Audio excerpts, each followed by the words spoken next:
سیرت حضرت ابوبکر صدیق رضی اللہ تعالی عنہ عنوان رسول اللہ کی رحلت کے موقع پر رسول اللہ صلی اللہ علیہ وآلہ وسلم کی رحلت اور اس جہان فانی سے رخصتی کا سانحہ یقیناً تمام مسلمانوں کے لیے بہت ہی بڑا صدمہ تھا، جیسا کہ حضرت انس بن مالک رضی اللہ تعالی عنہ فرماتے ہیں، میں نے مدینہ شہر میں کبھی کوئی ایسا خوشگوار اور روشن دن نہیں دیکھا کہ جیسا رسول اللہ صلی اللہ علیہ وآلہ وسلم کی مدینہ تشریف آوری کے موقع پر تھا۔ اس طرح میں نے مدینہ شہر میں کبھی اس قدر سوگوار اور بجھا ہوا دن نہیں دیکھا جیسا رسول اللہ صلی اللہ علیہ وآلہ وسلم کی وفات کے موقع پر تھا۔ چنانچہ اس روز تمام مدینہ شہر میں ہر جانب رنج و علم کی فضا چھائی ہوئی تھی،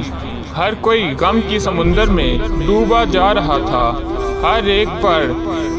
بے خودی کی کیفیت طاری تھی اور ہر طرف آہ و بقا کا ماحول تھا۔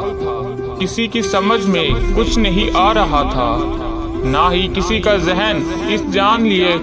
لینے کے لیے نہ ہی کسی کا ذہن اس جان لیو اخبار کو قبول کرنے کے لیے آمادہ تھا۔ رسول اللہ صلی اللہ علیہ وآلہ وسلم اب ہمیشہ کے لیے ہم سے جدا ہو چکے ہیں۔ ایسی نازک ترین صورتحال میں حضرت ابوبکر صدیق رضی اللہ تعالی عنہ کا ناقابل فراموش کردار تمام امت کے لیے سہارے اور تسلی کا باعث بنا۔ چنانچہ اس موقع پر وہاں موجود سبھی افراد کے سامنے حضرت ابوبکر صدیق رضی اللہ تعالی عنہ نے مختصر خطبہ دیا، جس میں رسول اللہ صلی اللہ علیہ وآلہ وسلم کی اس جہاں فانی سے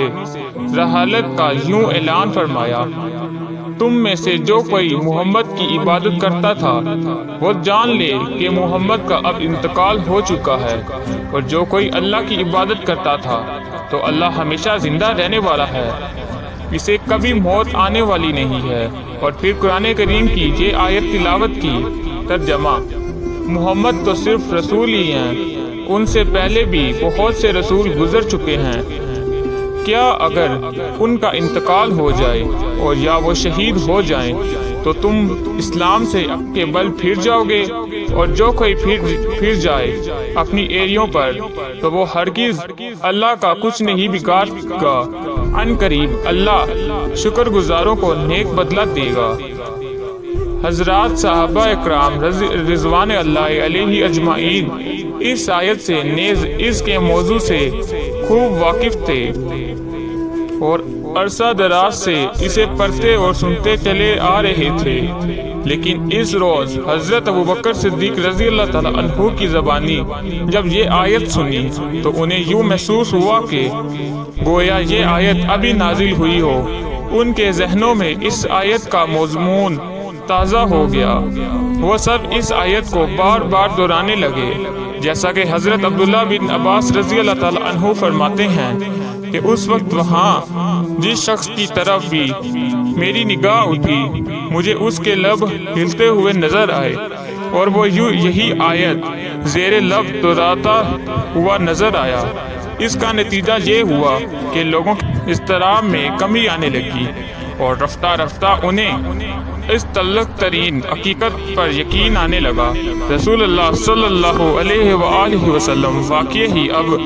ہم میں نہیں رہے۔ اور یوں اس نازک ترین موقع پر حضرت ابوبکر صدیق رضی اللہ تعالی عنہ کا یہ تاریخی کردار تمام مسلمانوں کے لیے تسلی و تشفیع کا نیز صورتحال کو بگاڑنے سے بچانے کا سبب اور ذریعہ بنا۔